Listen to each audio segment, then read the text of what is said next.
Akkam jirtu daawwattoota chaanaalii Komaraa har'a guyyaa kana akkaataatti muuvisii yookiin fiilmota garaagaraa fi TV siireesii garaagaraa ittiin daawunloodii isinitti agarsiisa. Isa dura garuu warroota chaanaalii kiyyaaf haaraa taatan chaanaalii koo subscribe gochuun na daawwachuu dandeessu. Jalqaba irratti Play Store seentu Play Store eegga seentaniin booda HD TV series kan jedhu search gootu. HD TV series jechuudhaan search gootu jechuudha. Yogguu akkas jettanii applicationii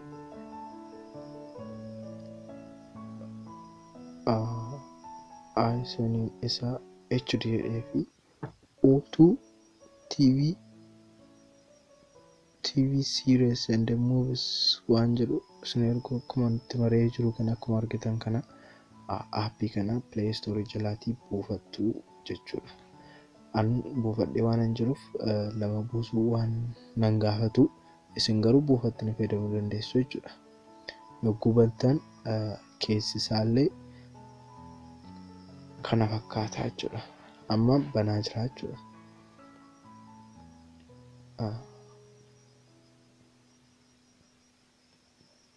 Yeroo banamu kanatti jechuudha.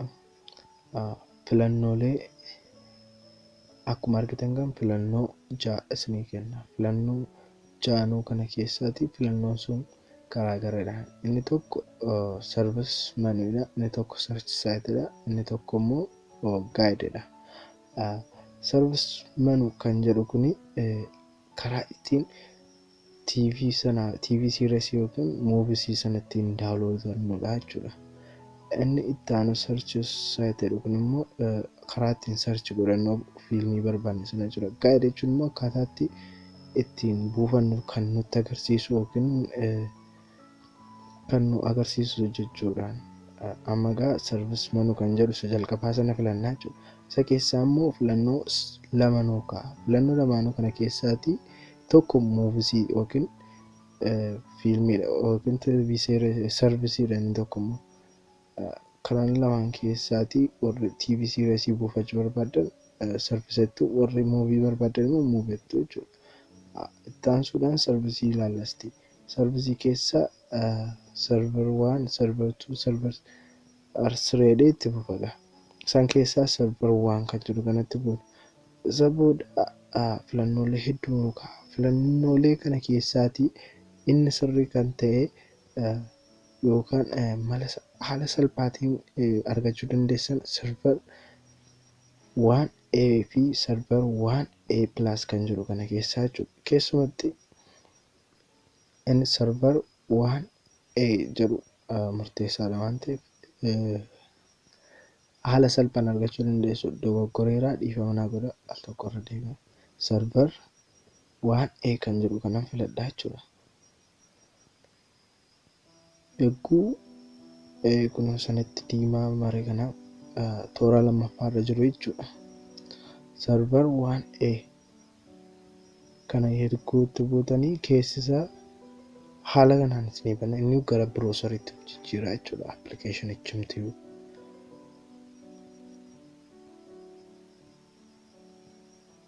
Gaafa banugaa kunuuti qaba. TV series yookiin immoo fiilmota nuti takataataa yookiin TV irraa yookiin immoo wantoota websaayitii garaagaraa irraatii walitti aansuudhaan ilaallu kunuuti. Maqaan isaallee haati kaasanii amma Zeddiitti tarreeffamanii jiru jechuudha. Warroota kana keessaati isin wanta fedhe keessan yookiin wanta ilaaluu barbaadan keessa deemuudhaan filachuu ni dandeessu jechuudha. Yookiin wanta ilaaluu barbaadan keessa deemtanii maqaa isaatiin baafachuu dandeessu. Meestii The Walking Dead kan jedhu kana waliin ilaallaan daawwanne. Dhuguu kana gara seasonii isaatti nu dabarsaa jechuudha. Inni itti aanu jechuudha gaafa nu banu. Seasonii waanii kana filannee ilaallasti.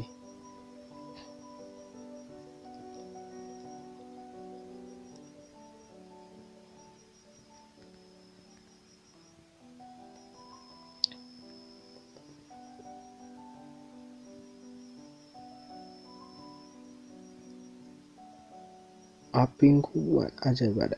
HD dhaan illee nu buusuu danda'a jechuudha. kunoo waan amma asee kanumadha. Quality isaa amma 1180p kan jedhutti HD isaatiin buufachuu ni dandeenya jechuudha. Yoo barbaanne immoo quality isaa gadi buufannee quality video keenyaa gadi buusnee hir'isnee meegaabaaytii xiqqoodhaan buufachuu ni dandeenya. Amma kana garuu amma meegaabaaytii 400 fa'itti ittiin buufachuu dandeenya jechuudha. Quality isaa guddaadhaan jechuudha.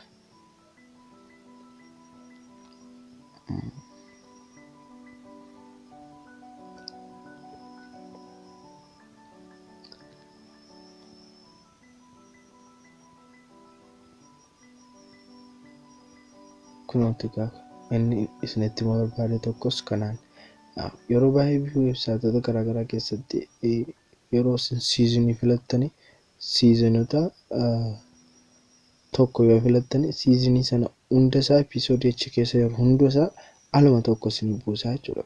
Kun garuu episoodii isin ilaaltan dhiistanii episoodii kan hin ilaalin jirtan qofaatti illee buufachuu ni dandeessu jechuudha. Haala salphaatiin wanta inni ilaalle qofaatti yookiin haala isin mijatuu fi haala taraadhaan ilaaluu ni dandeessu. Dhuguu isin itti buutanii kun haaluma kanaatiin yommuu isin itti buutan ofii isaatiin daawunloodingii jalqabaa jechuudha. Browserii keessaa jalqaba. Kun gajjallaati akkuma itti maree daawunloodaa jechuudha. Yeroo kana keessaa baatanii gara Google Chrome keessanii deemtu. Appicha keessaa baatanii jechuudha. Google Chrome keessaati tuqaa 3 gara harka mirgaatti gubbaarraan kan argamtutti buutu.